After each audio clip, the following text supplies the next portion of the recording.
नमस्कार, आप देख रहे हैं खबर नौरंगी की और मैं हूं आपके साथ मानवी ठाकुर। शुरुआत करते हैं आज की खास खबरों से। भागलपुर 12 जनवरी को देर शाम शीत लहरी ठंडी हवा चल रही थी। भागलपुर के कचहरी चौक पर कुछ पत्रकारों का मन हुआ कि भाई इतनी देर शाम हो गई है, ठंड का मौसम है, डीएम साहब अपने कार्यालय में क्या कर रहे हैं, चलो देखा जाए। हमारे चैनल की टीम जब डीएम साहब के कार्यालय पहुंची तो देखा कि डीएम साहब शाम में आम जनता से उनकी शिकायतों को सुन रहे थे और अपने कार्यालय में अपने अधीनस्थ पदाधिकारी को कुछ दिशा निर्देश भी दे रहे थे। डीएम सुब्रत कुमार सेन ने वार्तालाप के दौरान कहा कि नगर निगम में ठंड के समय में कंबल वितरण में इतनी देरी क्यों हो रही है। मैं इस मामले में संज्ञान लेकर नगर निगम के पदाधिकारी से बात करता हूं। इतना समय क्यों लग रहा है। 3 सालों के दौरान डीएम साहब के द्वारा सरकार के दिए गए कार्य को धरातल पर उतारने का काम किया गया है। मकर संक्रांति को लेकर और 26 जनवरी को लेकर कई दिशा निर्देश भी जारी किए हैं। आईएएस सुब्रत कुमार सेन मूल रूप से सुपौल के रहने वाले हैं। उन्होंने प्रारंभिक पढ़ाई सुपौल की जवाहर नवोदय विद्यालय से पूरी की। इसके बाद वे आगे की पढ़ाई के लिए दिल्ली चले गए। वहां पर उन्होंने भीमराव अंबेडकर विश्वविद्यालय से भूगोल विषय में स्नातक की पढ़ाई पूरी की। इसके बाद वे सिविल सेवा की तैयारी करने लगे। सिविल सेवा में उनका 93वां रैंक था। सुब्रत कुमार सेन 2023 बैच के आईएएस अधिकारी हैं। छपरा में जिलाधिकारी पद पर उनकी पहली बार नियुक्ति हुई है। उन्होंने छपरा में 1 मई 2018 को पदभार ग्रहण किया। इससे पूर्व वो बिहार शरीफ बाढ़ में विभिन्न पदों पर पदस्थापित रह चुके हैं। देखते रहिए नौरंगी की रिपोर्ट और क्या कुछ कह रहे हैं हमारे प्रधान संपादक दीपक नौरंगी जी। मकर संक्रांति है और 26 जनवरी है और सर का 3 साल का कार्यकाल 5 जनवरी 2021 में सर ने पदभार ग्रहण किया था। पहला मेरा सवाल रहेगा कि भागलपुर जिले में इनके द्वारा क्या क्या महत्वपूर्ण कार्य सरकार के द्वारा दिए गए निर्देश को किस तरह धरातल में उतारे हैं। सर इस समय 5:30 भी बज रहा है। आम जनता से भी आप लगातार मिलते रहे, कैसा भागलपुर जिला आपको याद रहेगा कि नहीं सर? बिल्कुल, काफ़ी समय यहाँ 3 साल व्यतीत करने का मौका मिला। और हम लोग सब लोग जानते हैं कि भागलपुर एक बहुत ही पुराना प्राचीन शहर है। इसकी अपनी महत्ता है, चाहे धार्मिक क्षेत्र में हो, सांस्कृतिक जो यहाँ का जितने भी यहाँ की जो अंग की जो एक संस्कृति है, मंजूषा पेंटिंग है, या यहाँ का जो श्रावणी मेला होता है, या बटेश्वर स्थान, विक्रमशिला, तो इन सब चीज़ों को लेकर के भागलपुर की एक अलग पहचान सिल्क और जर्दालू आम जो जीआई टैग प्रोडक्ट हैं सर तो बहुत अच्छा लगा यहाँ काम करके। बहुत कुछ समझने, सीखने और करने का मौका मिला। इस 3 साल के दौरान कई बड़े प्रोजेक्ट्स जो इस समय में जिनको क्रियान्वित किया जाना है उसको हम लोगों ने अच्छे तरीके से ज़मीन पर उतारने का प्रयास किया। जैसे आप कई बड़े प्रोजेक्ट्स का एग्जांपल लें, उसमें जो मुझे याद आ रहा है जो 4 लेन का प्रोजेक्ट है सर मुंगेर मिर्जा चौकी, जिसमें 3 पैकेज लगभग 100 किलोमीटर 4 लेन का निर्माण होना है। तो जब मैं ज़िले में आया था तो भूअर्जन की प्रक्रिया शुरू ही हुई थी सर। जो मुझे याद आ रहा है कि लगभग 1 करोड़ या उससे कम का ही भुगतान हुआ था। आज 600 करोड़ से ज़्यादा का भुगतान हो चुका है। जो 92 राजस्व ग्रामों में ज़मीन का अधिग्रहण हो रहा है, सब अधिग्रहण करके हम लोगों ने दखल कब्जा दे दिया है। तीनों पैकेज में बहुत तेज़ गति से काम चल रहा है। 30% से ज़्यादा का काम पूरा भी हो गया है और अब अर्थ फिलिंग वगैरह के बाद तेज़ गति से ढलाई जो पीक्यूसी का काम होता है, चूँकि ढलाई वाला रोड पूरा बनेगा तो अगले 1 साल में इसके बन जाने की उम्मीद है। भागलपुर शहर की एक बहुत बड़ी मांग थी भोलानाथ पुल को लेकर के। 2022 में जब माननीय मुख्यमंत्री जी का यहाँ कार्यक्रम हुआ था तो हम लोगों ने इससे अवगत कराया था और उन्होंने तत्क्षण इसको राज्य सरकार के बजट से ही इसकी स्वीकृति की का इन्होंने माननीय मुख्यमंत्री जी ने आश्वासन दिया था। और उसका परिणाम है कि पिछले साल टेंडर और जो डीपीआर वगैरह का प्रोसेस है कंप्लीट करके कार्य भी शुरू हो गया है। और आज आप देखेंगे लगभग 27 पाइल्स जो है, कल या परसों में गया था देखने के लिए, तो पाइलिंग का काम तेज गति से चल रहा है। यूटिलिटी शिफ्टिंग का काम, जो नाला 3 किलोमीटर बनना है उसमें 400 मीटर नाला बन गया है।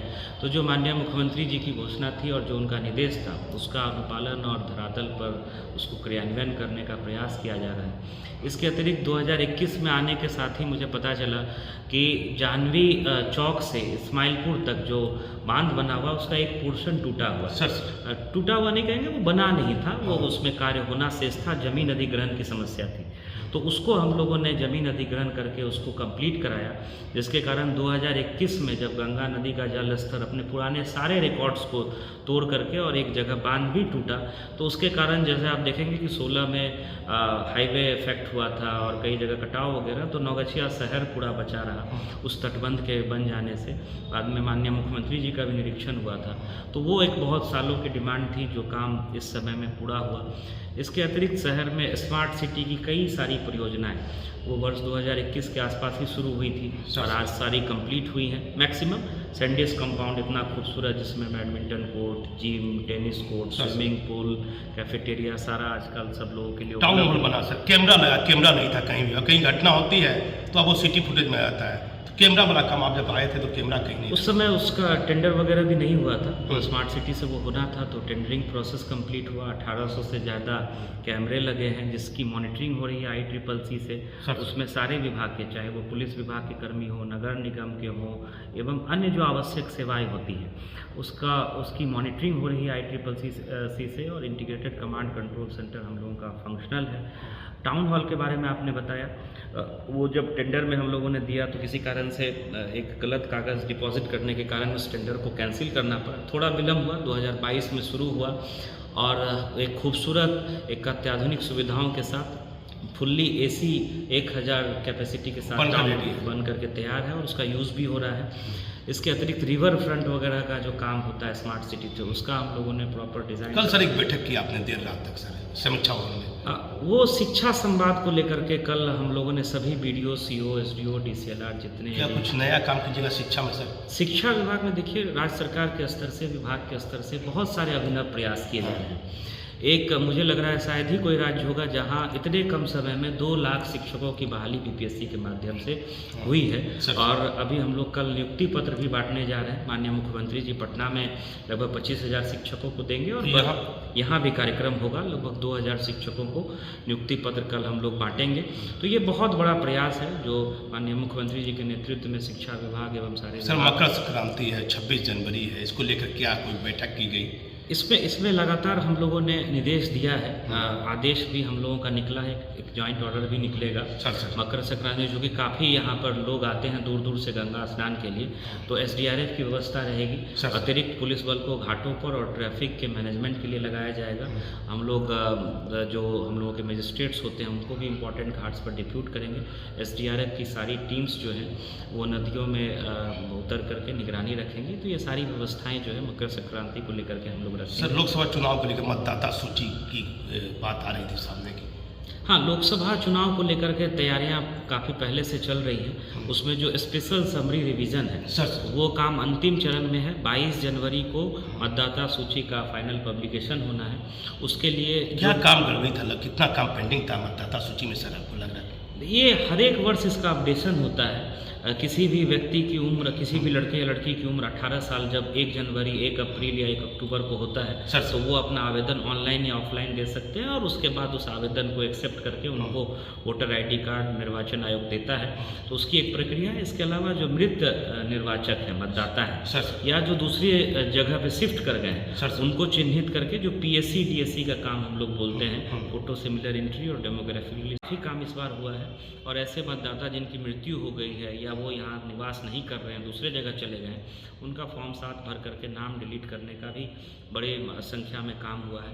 नाम जोड़ने के बारे में मैंने बता ही दिया। अदर चेंजेस फॉर्म 8 लेकर के होता है, किसी के नाम में मिस्टेक है, किसी की फ़ोटो में गड़बड़ी है, तो वो सब सारा काम अभी SSR में जो स्पेशल समरी रिवीजन है उसमें हम लोगों ने कराया है और अब फाइनल स्टेज पर है। एक जितने फॉर्म्स को एक्सेप्ट, रिजेक्ट, डिस्पोजल करना था वो भी हो गया है और 22 तारीख को जो है वोटर लिस्ट का पब्लिकेशन होगा।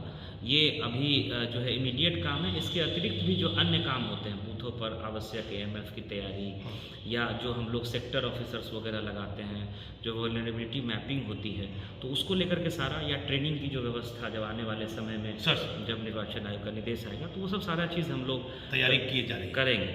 अभी 15 तारीख से हम लोग ईवीएम डेमोन्स्ट्रेशन की व्यवस्था है एक बूथ पर सुनिश्चित कराने के लिए इस 15 तारीख से इस 15 तारीख से हर एक विधानसभा में गाड़ियां भेज रहे हैं जो वो ईवीएम के बारे में लोगों को बताएंगे, जागरूक करेंगे। तो उसको लेकर के भी आदेश जो है मेरे स्तर से निकल गया है। ये काम ईवीएम जागरूकता को लेकर के जो एक तरह से स्वीप का पार्ट है वो भी अभी हम लोग शुरू करेंगे अभी इमीडिएटली अगले सप्ताह। कैसा लगता है इतना शीतलहरी में सर, देर शाम तक आप बैठे रहते हैं? मैं आपकी छोटी प्रशंसा नहीं करता हूँ, कल भी आप देर रात तक थे, अभी भी आप देखें सब चला गया सब ऑफिस में, लेकिन कैसा लगता है ऑफिस पर आप लगातार आपका फोकस रहा? भागलपुर में मैंने देखा कि बना हुआ है फोकस अभी आपका। नहीं, मेरा ये प्रयास रहता है कि या तो फील्ड में जब निकले हुए हैं तो फील्ड में रहें और उसके अलावा जो ऑफिस टाइम में ऑफिस में ही रह करके काम करने का मेरा प्रयास रहता है, या कोई मीटिंग हो या कोर्ट में है। उसके अलावा ऑफिस में तो इसके माध्यम से लोगों से मुलाकात भी हो जाती है, किसी ऑफिसर का भी कोई अगर संचिका है कुछ डिस्कस करना है तो वो भी आसानी से हो जाता है। तो जनरली कार्यालय अवधि में कार्यालय में रहकर ही काम करना मुझे पसंद है। तो उसी कड़ी में थोड़ा सा मतलब 5:30-6 बजा है तो अभी कुछ फाइलें यहाँ शुरू। सर ठंड का समय है कि पटना डीएम का ऑर्डर निकला है 16 तारीख तक स्कूल बंद रहेगी, तो मकर संक्रांति भी है, आप डीएम है, सभी गार्जियन को रहता है भाई इतना ठंड बच्चों को भेज रहे हैं, तो उस पर हम लोग देख लेते हैं क्या इसमें शिक्षा विभाग का निर्देश है या अन्य जिलों में क्या हुआ है। कुछ टाइमिंग तो हम लोगों ने चेंज किया था। हम लोग बहुत 1-2 दिन से सर ठंड बहुत ज़्यादा। भागलपुर में हम लोग इसको असेसमेंट कर लेते हैं, जैसा आपने बताया कि पटना में संभवतः निकला है, तो उस हिसाब से हम लोग भी इस पर कोई ना कोई जल्दी ही निर्णय लें। तो और कोई गंभीर सर लोकसभा चुनाव को लेकर जो तैयारी, जैसे आपने बताया मतदाता सूची को लेकर, और उन्होंने कहा 15 तारीख से कुछ आप बोले कि हर बूथ पर आप देखें, तो और कुछ सर लोकसभा चुनाव को लेकर? नहीं, लोकसभा चुनाव को लेकर के देखिए उसकी विस्तृत SOP है भारत निर्वाचन आयोग की, और समय के हिसाब से जो कैलेंडर होता है उसको फॉलो करना है। आप तो जैसे पिछले हम लोग 2019 का देखें, मार्च में चुनाव की घोषणा हुई थी, तो लगभग 2 महीने का समय है चुनाव अनाउंस होने में। अगर उस पैटर्न को देखते हैं, उसे आयोग घोषित करेगा तिथियाँ, तो उस हिसाब से पूरा एक प्लानर बना होता है कि कौन सा काम कब करना है सर। और उसको जो है यहाँ से CO सर के ऑफिस से भी लगातार CO सर के द्वारा मॉनिटरिंग की जाती है, निर्वाचन आयोग में भी इसकी लगातार समीक्षा होती है, तो उसको हम लोग फॉलो कर रहे हैं। और अभी कोई ऐसी मेजर समस्या नहीं है। जैसे जैसे समय नज़दीक आता जाएगा तो जो और भी तैयारियां होती हैं वो हम लोग उस हिसाब से निर्वाचन आयोग के डायरेक्शन में उसको हम लोग कंप्लीट करें। तो मकर संक्रांति को लेकर से कोई बड़ा दिशा निर्देश आप लोगों को किया है? इसमें यही रहेगा, अभी SDO जो है आदेश निकालेंगे कि जो नावें हैं उनका परिचालन जो है उसको हम लोग प्रतिबंधित करते हैं। कई बार देखा जाता है कि लोग नावों को लेकर के जो टापू जैसा बना होता है गंगा के बीच में, और उसमें ओवरलोडिंग हो गई और कहीं घटना भी होने की संभावना रहती है, तो उसको हम लोग प्रतिबंधित करेंगे। और जैसा मैंने आपको बताया कि SDRF की टीम रहेगी, पुलिस बल, मजिस्ट्रेट सारी प्रतिनियुक्ति रहेगी, ट्रैफिक को कंट्रोल करने की व्यवस्था रहेगी। तो जो भी सुरक्षात्मक उपाय होते हैं, नाव, गोताखोर, ये सब हम लोग लगाएंगे। और 26 जनवरी को भी लेकर कोई आपने कहा है? 26 जनवरी को लेकर के मीटिंग हो गई है, अब प्रैक्टिस वगैरह सर्टिस कंपाउंड में होना है। झांकियाँ भी 26 जनवरी में निकलेगी, उसके लिए DDC की अध्यक्षता में कमेटी बन गई है। बहुत सुंदर झांकियाँ पिछली बार भी निकली थी, 2 साल कोविड के कारण। सवाल उठ जाता है नगर निगम आपके अंडर में, बार बार नगर निगम सवाल उठता है, ठंड में कंबल नहीं बटा, अलाउ नहीं गिरा, लोग गरीब लोग हैं, एक आदमी मर भी गया कल खलीफाबाद चौक पर। कंबल हम लोग जो समाज कल्याण विभाग से जो जिला पदाधिकारी को अलॉटमेंट आता है वो बहुत पहले हम लोगों ने SDOs को दे दिया है, जिससे सारे प्रखंडों में अनुमंडल के माध्यम से खरीद करके कंबल का वितरण होता है। तो वो हो भी गया है, वो रिपोर्ट भी हम लोगों ने मंगवा लिया है। ये काफ़ी पहले ही अनुमंडल पदाधिकारियों ने कंबल खरीद दिया था और जिससे ठंड बढ़ा वो वितरण हो गया है। अलाव की व्यवस्था अंचलों के माध्यम से हो रही है। नगर निगम भी कुछ स्थानों पर शहर में अलाव जला रहा है। डेली जो हम लोगों का DOC है, डिस्ट्रिक्ट इमरजेंसी ऑपरेशन सेंटर, उसमें रिपोर्ट भी हम लोग ले रहे हैं कि कितने स्थानों पर अंचल के द्वारा अलाव जलाया जा रहा है। उसकी रिपोर्ट आप चाहेंगे तो आपसे भी शेयर कर दी जाएगी। नगर निगम में कंबल की खरीद होनी थी, संभवतः कुछ कारणों से नहीं हुई है। जैसा नगर आयुक्त ने बताया कि अगले कुछ दिनों में खरीद हो जाने की संभावना है। तो एक बार मैं फिर बात कर लूँगा नगर आयुक्त से कि जल्दी खरीद करके उसको जो भी नियम है, प्रक्रिया है नगर, क्योंकि नगर निगम में तो अपना बोर्ड होता है, बोर्ड को निर्णय लेना है, तो वो अपना नगर आयुक्त उसको देख लेंगे। लेकिन जो समाज कल्याण विभाग से आता है वो कंबल हमने खरीद के सुदूर गाँव में सभी वीडियोज़ के माध्यम से, और उसमें स्थानीय जनप्रतिनिधि की भी भूमिका रहती है, खरीद के हम लोगों ने SDOs को दे दिया था। SDOs ने खरीद करके उसको बंटवा भी दिया है, वो रिपोर्ट किया है। समाज कल्याण विभाग से कंबल बांटने के लिए सभी SDO साहब को दे दिया गया, SDO बांट दिए गए हैं, लेकिन अब सर बता रहे हैं कि नगर निगम अब एक बैठक करेंगे नगर आयुक्त, कुछ वहाँ क्या गड़बड़ी आ रही है उसको देखेंगे। सर आपके अधीन आता है या नगर निगम अलग रहेगा? नहीं, नगर निगम में ऐसा नहीं है कि जो भी सरकार का निर्देश है उसका नगर निगम को अनुपालन करना है, और नगर निगम करता भी है। जो कंबल वाली आप बात बता रहे हैं उसको एक बार हम कंफर्म कर लेते हैं नगर आयुक्त से कि क्या उनका प्लान है, कब सर। वो कर लेंगे। तो एक बार हम बात करके, और मेरा प्रयास रहेगा कि जल्दी ही उसको कंबल खरीदने की जो प्रक्रिया है वो नगर निगम। और ये जिला परिषद को लेकर भी चल रहा है कि वो चुनाव इसको लेकर कई तरह के लोग बयान भी दे रहे हैं, ये क्या मामला चल रहा है इस समय? इसमें देखिए, जो जिला परिषद में अविश्वास प्रस्ताव आता है तो पहले जो है जो अध्यक्ष होते हैं उनके पास आता है सर और जो नियमावली है कि अगर वहाँ निर्णय नहीं होता तो उसकी एक प्रक्रिया है, उसके माध्यम से फिर डीएम को देना होता है। तो वो आवेदन जो भी जिला परिषद सदस्य हैं सर उन्होंने मुझे दे दिया है, और हम लोग जो है उसमें फाइल में वो फाइल पुटअप भी हो गया है। 1-2 दिन में उसमें निर्णय हो जाएगा। वो जैसे ही निर्णय होगा वो फिर सब सर ये नियम से होता है कि डायरेक्ट आप ही को अधिकार है? नहीं, वो जैसे मैंने आपको बताया कि अधिनियम बना हुआ है। हाँ। पहले अध्यक्ष जी के पास जाता है सर फिर उनको एक समय सीमा है उसमें निर्णय लेना है। अगर वो नहीं लेते हैं तो वो डीएम के पास देंगे आवेदन। वो आवेदन आ गया है, उसमें है कि इतने मेंबर्स का साइन भी होना चाहिए। तो वो सब